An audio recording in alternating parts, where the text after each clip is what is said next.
ఓరి నీ ఎంకడు నీ ఏడుపు కాకులెత్తకపోను ఇదేందిరా ఈ బట్టేబాజు డ్రామాలు. అందుకే అంటారు నిన్ను బట్టేబాజు కథలు బట్టేబాజు డ్రామాలు. ఇట్లా చేస్తే ఎట్లా?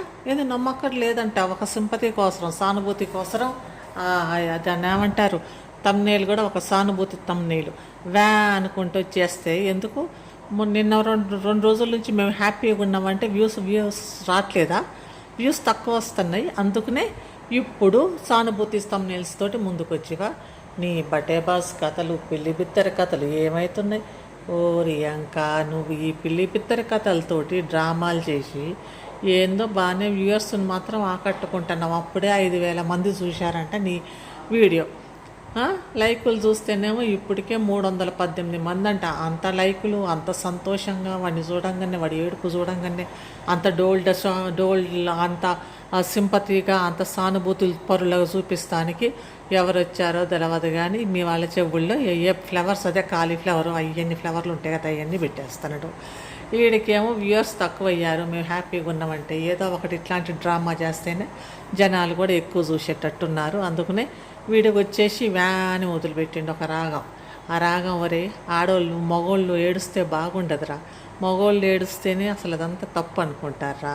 మగోళ్ళు ఏడుస్తే నమ్మరు. ఏడ్చే మగోడిని నమ్మొద్దు అని అంటారు. అది శాస్త్రం వెనక నుంచే చెప్తున్నారు. వెనకటి నుంచే శాస్త్రం ఏడ్చే మగోడిని నమ్మకూడదు, అతిగా ఏడ్చే మగోడిని అని. కానీ నువ్వు వ్యాన్ లేస్తావేమని అంటే కనుక వ్యాన్ అంటావు. మరే అసలు నీ ఇల్లు యాడుందో చెప్పు, నీ అడ్రస్ యాడుంది, నీ పెండ్లా నీ ఆసుపత్రిలో చెప్పి హాస్పిటల్ అడ్రస్ చెప్పురా, మేము ఫోన్ చేసి మరీ కనుక్కుంటాం.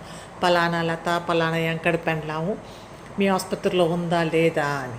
హాస్పిటల్ పేరు చెప్పరా, ఏ హాస్పిటల్లో జాయిన్ చేసివో. వ్యాన్ ఏడవటం తప్పిస్తే ఏం ఉండదా? నువ్వు ఏ ఆసుపత్రిలో జాయిన్ చేసివో చెప్పు, అప్పుడు పోయి మేము కూడా వస్తాం, సింపతి పరామర్శిస్తాం. ఎంకడిని అందరు లవ్ చేస్తున్నారు కదా చాలా మంది.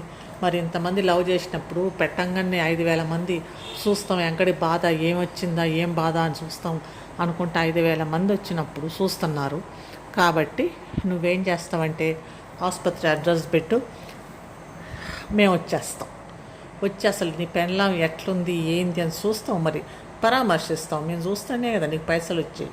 మరి అందుకనే వచ్చి పరామర్శిస్తాం ఎట్లుంది ఏంది అని. వాడికంటే ఆ పెళ్ళాం హాస్పిటల్లో ఉంటే 2 పిల్లల్ని సవరించుకొని చిన్న పిల్లల్ని వీడియోలు పెట్టి వాటిని ఎడిటింగ్ చేసి మొత్తం అది ఒక్క రోజులో 2 వీడియోలు పెట్టేసిండు. అంటే వాడికి అంత టైం ఉందా? వాడికి అంత టైం ఎక్కడి నుంచి ఉంటుంది?